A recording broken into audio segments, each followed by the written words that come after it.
Bonsoir. Good evening. Today, the United States informed us they will be imposing 25% tariffs on Canadian exports to the United States and 10% on Canadian energy.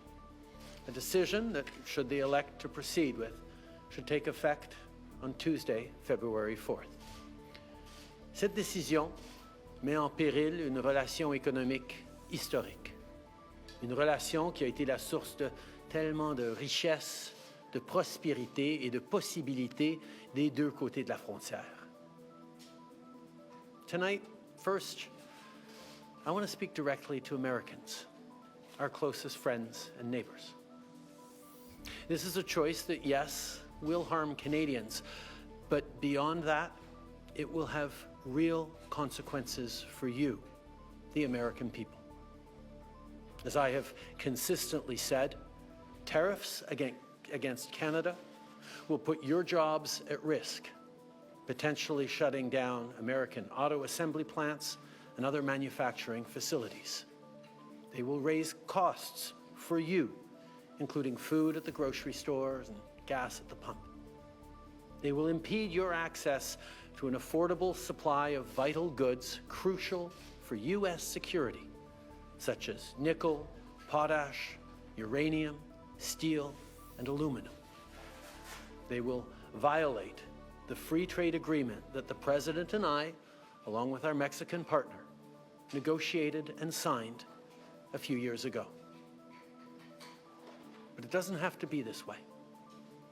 As President John F. Kennedy said many years ago, geography has made us neighbors, history has made us friends, economics has made us partners, and necessity has made us allies. That rang true for many decades prior to President Kennedy's time in office and in the decades since. From the beaches of Normandy to the mountains of the Korean Peninsula, from the fields of Flanders to the streets of Kandahar, we have fought and died alongside you. During your darkest hours, during the Iranian hostage crisis, those 444 days we worked around the clock from our embassy to get your innocent compatriots home. During the summer of 2005, when Hurricane Katrina ravaged your great city of New Orleans, or mere weeks ago, when we sent water bombers to tackle the wildfires in California. During the day the world stood still, September 11th, 2001, when we provided refuge to stranded passengers and planes, we were always there, standing with you, grieving with you, the American people. Together, we've built the most successful economic, military, and security partnership the world has ever seen. A relationship that has been the envy of the world. Yes, we've had our differences in the past, but we've always found a way to get past them. As I've said before, if President Trump wants to usher in a new golden age for the United States, the better path is to partner with Canada, not to punish us. Canada has critical minerals, reliable and affordable energy, stable democratic institutions, shared values, and the natural resources you need. Canada has the ingredients necessary to build a booming and secure partnership for the North American economy, and we stand at the ready to work together. Let's take a moment to talk about our shared border. Our border is already safe and secure, but there's always more work to do. Less than 1% of fentanyl, less than 1% of illegal crossings into the United States come from Canada. But hearing concerns from both Canadians and Americans, including the American president himself, we're taking action. We launched a $1.3 billion border plan that is already showing results, because we too are devastated by the scourge that is fentanyl, a drug that has torn apart communities and caused so much pain and torment for countless families across Canada, just like in the United States. A drug that we too want to see wiped from the face of this earth. A drug whose traffickers must be punished. As neighbors, we must work collaboratively to fix this. Unfortunately, the actions taken today by the White House split us apart instead of bringing us together. Tonight, I am announcing Canada will be responding to the U.S. trade action with 25% tariffs against $155 billion worth of American goods. This will include immediate tariffs on $30 billion worth of goods as of Tuesday, followed by further tariffs on $125 billion worth of American products in 21 days' time to allow Canadian companies and supply chains to seek to find alternatives. Ce soir, j'annonce la réplique du Canada. Des tarifs douaniers de 25% sur 155 milliards de dollars de marchandises américaines. Dès mardi, 30 milliards de dollars de produits américains vont être touchés par ces tarifs et dans 21 jours, pour donner le temps aux compagnies canadiennes de trouver des options alternatives, ce sera le cas pour 125 milliards de dollars de marchandises de plus. Like the American tariffs, our response will also be far-reaching and include everyday items such as American beer, wine, and bourbon, fruits and fruit juices, including orange juice, along with vegetables, perfume, clothing, and shoes. It'll include major consumer products like household appliances, furniture, and sports equipment, and materials like lumber and plastics, along with much, much more. And as part of our response, we are considering, with the provinces and territories, several non-tariff measures, including some relating to critical minerals, energy, procurement, and other partnerships. We will stand strong for Canada. We will stand strong to ensure our countries continue to be the best neighbors in the world. With all that said, I also want to speak directly to Canadians in this moment. I'm sure many of you are anxious, but I want you to know we are all in this together. The Canadian government, Canadian businesses, Canadian organized labor, Canadian civil society, Canada's premiers, and tens of millions of Canadians from coast to coast to coast are aligned and united. This is Team Canada at its best. Plus tôt aujourd'hui, j'ai parlé avec les premiers ministres de toutes nos provinces et territoires. On est unis et solidaires. Ils ont tous appuyé notre approche. On est aussi alignés pour faire tomber les obstacles qui freinent le commerce entre nos provinces et territoires et rendre ça plus facile pour les consommateurs de choisir des produits de chez nous.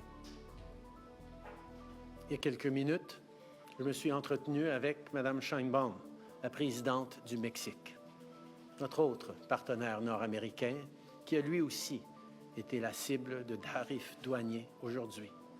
On s'est engagé à travailler ensemble pour y faire face. Il s'agit d'une menace qui vise l'ensemble du pays, et ça m'a fait chaud au cœur de voir autant de nos leaders répondre à l'appel et s'engager pour qu'aucun Canadien ne soit laissé pour compte. Notre gouvernement va être là pour les Canadiens, on va être là pour vous, mais en même temps, j'ai quelque chose à vous demander. Je vous demande d'être solidaires les uns des autres. Beaucoup d'entre nous vont être affectés par tout ça et vont vivre des moments difficiles. Je vous demande d'être là les uns pour les autres, d'être là pour vos amis, vos voisins et vos compatriotes.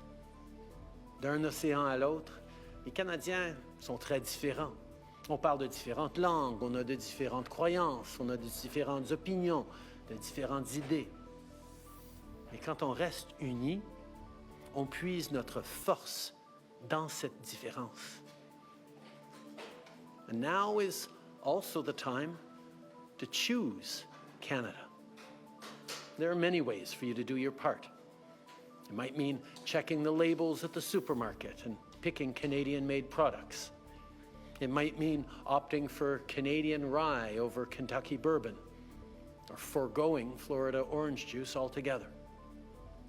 It might mean changing your summer vacation plans to stay here in Canada and explore the many national and provincial parks, historical sites, and tourist destinations our great country has to offer.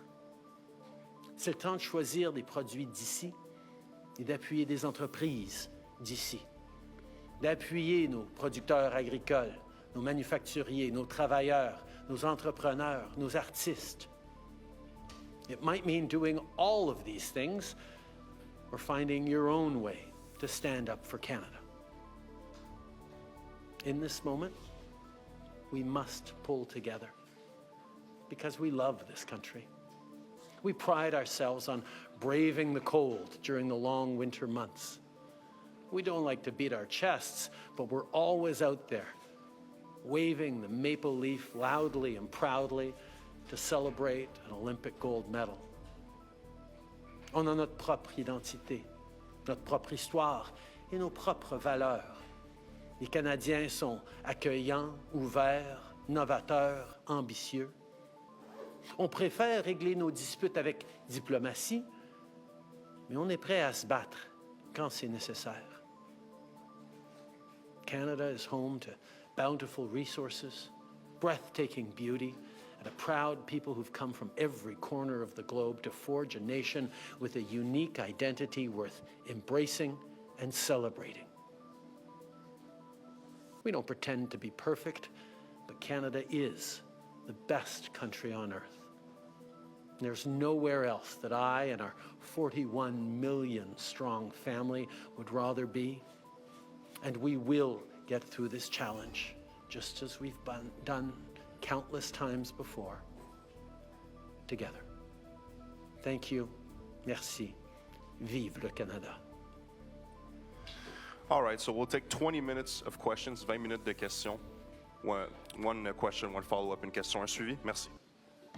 Bonsoir, Monsieur le Premier ministre, Raymond Filion de TVA. Est-ce que vous avez parlé ou tenté de parler avec le président Trump aujourd'hui ou dans les derniers jours? Ça fait depuis l'inauguration que j'essaie de rejoindre le président. J'espère pouvoir lui parler bientôt. It's been since the inauguration that I've been reaching out to speak with Donald Trump. I hope to speak with him sometime soon. Dans son décret qu'il a signé aujourd'hui, M. Trump menace le Canada d'augmenter encore plus les tarifs s'il y a des mesures de rétorsion. Vous annoncez des mesures de rétorsion ce soir. Certains vont se demander, est-ce que ce n'est pas risqué? Est-ce que ça ne risque pas d'envenimer la situation? On va toujours faire ce qui est nécessaire pour défendre les Canadiens, défendre nos intérêts. On est en train de répondre avec un ensemble de mesures fortes mais appropriées et on va continuer d'être là pour défendre le Canada, les Canadiens et notre avenir. Bonsoir, M. Trudeau. Vous avez mentionné que vous envisagiez d'autres mesures qui ne sont pas reliées aux tarifs. Pouvez-vous élaborer? C'est sûr qu'on a beaucoup d'initiatives en dehors des tarifs qu'on peut entreprendre en tant que pays. On est en train de parler avec les provinces et territoires sur certains éléments dans leur région, leur juridiction. On a aussi des mesures comme ce que les provinces sont en train d'annoncer, d'enlever l'alcool et les spiritueux et les vins américains de leur régie des alcools. Il y a des mesures au niveau de l'approvisionnement municipal, provincial et même fédéral où on peut moins acheter des Américains. Le choix des Canadiens d'acheter des produits canadiens, de choisir des biens et des services du Canada et non américains, ça fait toute partie de notre réponse collective. Mais juste pour précision, est-ce qu'il est question peut-être de couper l'approvisionnement en énergie? Mais la deuxième question, c'était davantage sur le décret des Américains. Il n'est pas question là-dedans, il est question de la frontière, mais pas de la relation commerciale. Est-ce que c'est parce qu'il faut s'attendre à une deuxième vague de tarifs? Tout d'abord, ce qui est important quand on va regarder différentes façons de répondre ou de mettre encore plus de pression sur les Américains pour reculer sur les mesures qui sont de l'avant, on va s'assurer qu'il n'y ait aucune région du pays, aucune industrie qui va porter un plus large fardeau, un plus lourd fardeau que d'autres régions. On sait qu'il y a certaines industries, dont l'industrie pétrolière, qui ont un grand impact aux États-Unis, mais on va s'assurer que toute réponse qu'on va faire va être équitable à travers le pays, parce qu'on ne veut pas que ce soit seulement une région ou une partie du pays qui paye le plus pour défendre tous les Canadiens. Et c'est quelque chose, un principe sur lequel tous les premiers ministres sont d'accord. Est-ce qu'on peut s'attendre à une deuxième vague? C'était ça aussi la question. Sur l'enjeu une deuxième vague, dans quel sens? De tarifs, parce que dans le décret, il n'est pas question de la relation commerciale, il est juste Ah non, question oui, d'enjeu. tout à fait, tout à fait. Ces tarifs d'aujourd'hui sont ancrés dans la préoccupation du président sur le fentanyl. La réalité, c'est que le Canada représente une infime partie du défi au niveau du fentanyl auquel les Américains font face, et on est prêt à travailler avec eux pour régler cet enjeu dans nos communautés comme dans la leur. En même temps, il y a une enquête sur nos relations commerciales qui est en cours dans le système américain, qui va aboutir le 1er avril, et à ce moment-là, ils vont prendre d'autres décisions. In regards to actions we might take in terms of responding to the American trade action, there are a number of different industries and regions of the country that can have greater leverage over the United States. One thinks of the oil industry, for example.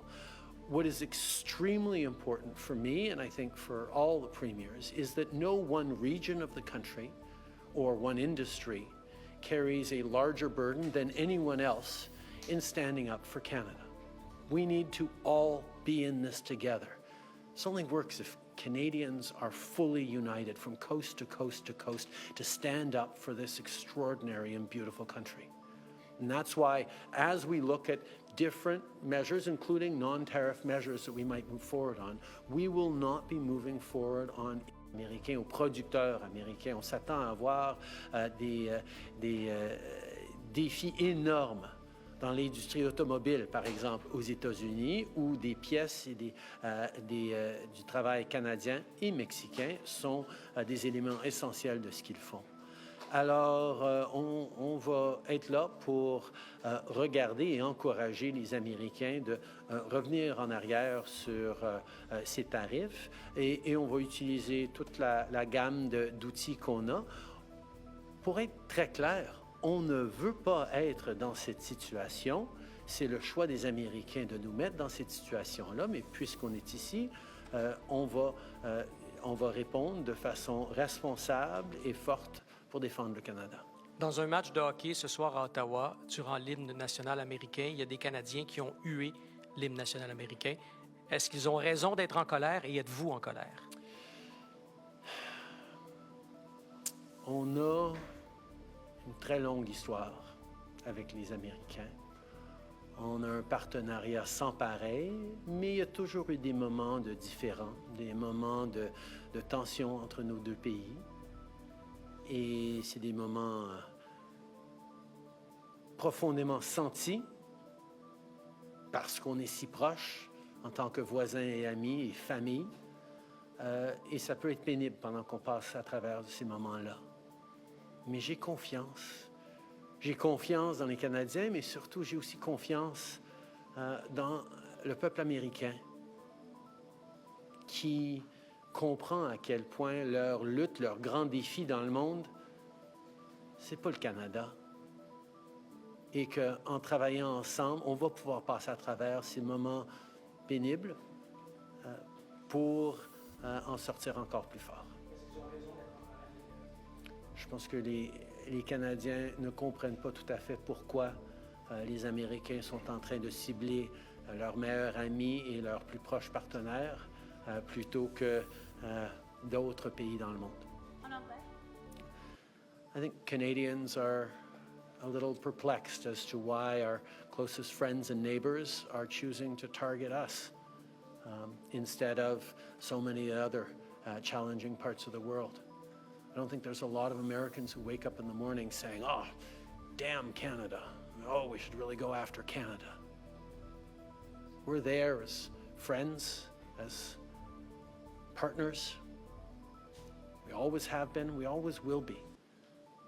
Sure, we're going through a difficult time right now, and yeah, emotions may run high here and there, particularly around hockey games.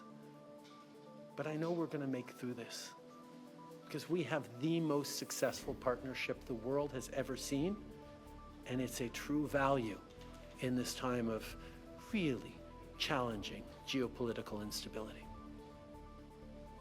Gillian Piper with Global News. Prime Minister, will you recall Parliament to pass a bill to help Canadian workers and end prorogation? As you can see from our strong response package, as we spoke about with premiers this afternoon and have for many weeks, we have the tools to be able to support Canadians through this challenging time as it stands. This is a moment for Canadians to pull together, including Canadians of all different political parties.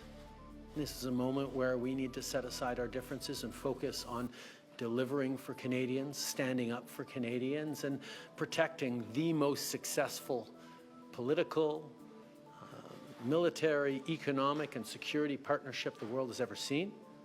And that's exactly what we're going to do. We have the tools to do it as a government right now, and we will keep doing it alongside our premiers and our partners. A member of the Canada-US Council, Lana Payne, today said that an ally would not act this way, and therefore the US is no longer Canada's ally. Do you agree with that? Like I said, I think there are going to be people who are upset and even hurt by what's gone on here. But I have faith. I have faith in Canadians, but I also have faith in the friendship between Canada and the United States. It has gone through challenging times before, but we always make it through because we've been able to count on each other for over 150 years, and we will continue to be able to do that long into the future. This is a friendship that has stood the test of time, and despite challenges that we can work on and we will work on together, we will continue to be friends and neighbors. Prime Minister, you said earlier that you're not going to move forward on measures that would further divide the country. Does this mean that blocking energy exports is fully off the table? It means that any conversations around further measures, particularly involving one industry or one region of the country more than another, is something that we're going to do carefully and thoughtfully and with the full partnership of regional leaders, provincial premiers, businesses. No one part of the country should be carrying a heavier burden than any other. We're in this together. We're all going to stand together, and we'll be there for each other from coast to coast to coast. And President Trump said in the executive order that it's about the border and fentanyl. Do you think that this is what it's about? We have one of the strongest, more secure borders in the world between Canada and the United States. As I said, less than 1% of fentanyl going into the United States come from Canada. Less than 1% of illegal migrants going into the United States come from Canada. That doesn't mean there isn't more to do. And that's why we've invested $1.3 billion in strengthening our borders. And we're seeing over the past number of weeks, past couple of months, the numbers significantly decrease at the border already. We are making progress in working together, including sending joint teams over to China to talk about the precursor chemicals that get developed into fentanyl all across North America. There are things that we can and must do together, and I understand the preoccupation the American president has with fentanyl deaths. We share those preoccupations. We've seen far too many communities across our country devastated by toxic drug supplies, by fentanyl, by opioid addictions. We have taken action over the years, but we're happy to do even more with the United States to counteract this horrific tragedy. That's why we have committed to doing even more and working alongside. But this trade action against Canada is not the best way we can actually work together to save lives. Good evening, Prime Minister. Stephanie Taylor with the National Post. What does it tell you about your relationship with President Trump that you've been trying to get a hold of him and he hasn't been speaking with you? I think this is a time where we've all remarked on just how active President Trump has been in engaging with a wide range of topics in his first weeks in office. As you all know, I've had many good and substantive conversations with President Trump over the past months, where we've highlighted the work that we can do. Our ministers and officials have been engaging, in many cases like today, multiple times a day with their counterparts to talk through these issues, to move forward on areas of mutual concern. We will continue to engage, and I will continue to be there to work with President Trump as we've worked together in the past. We've worked together to solve some pretty challenging issues over the years. I look forward to doing that again. Je pense qu'on peut souligner à quel point le président est extrêmement actif avec beaucoup de différents enjeux sur sa table.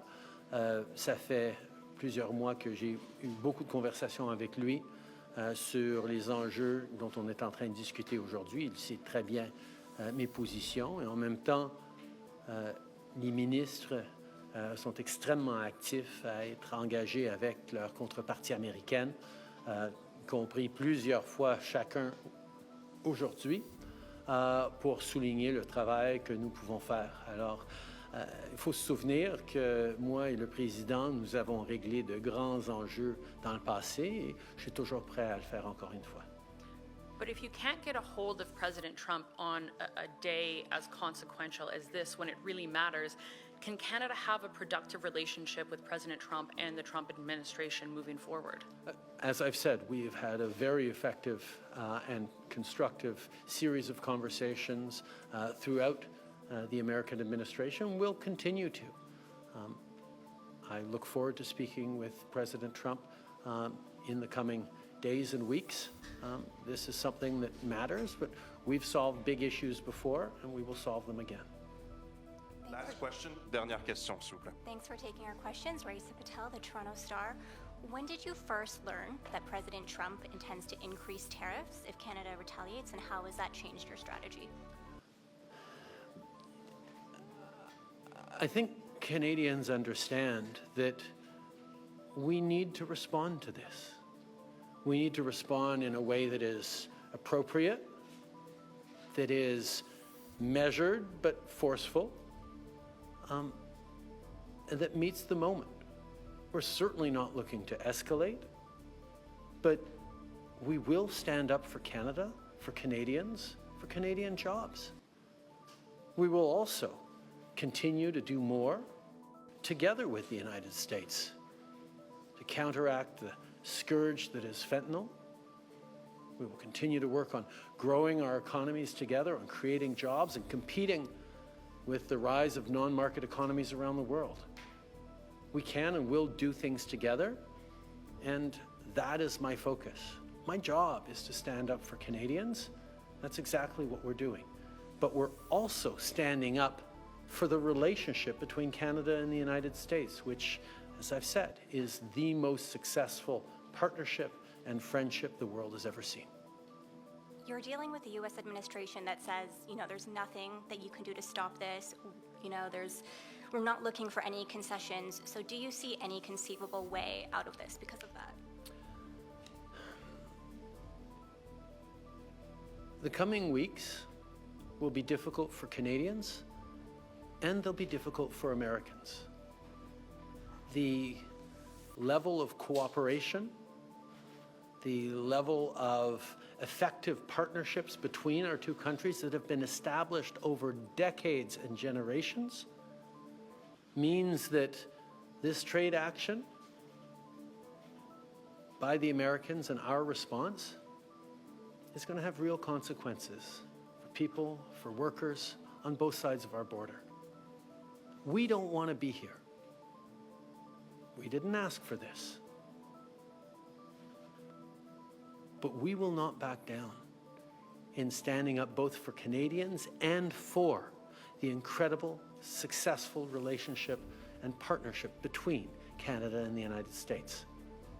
I look forward to working with the American administration on a range of challenging issues that our communities and our world is facing. And I hope that day comes soon. Merci beaucoup.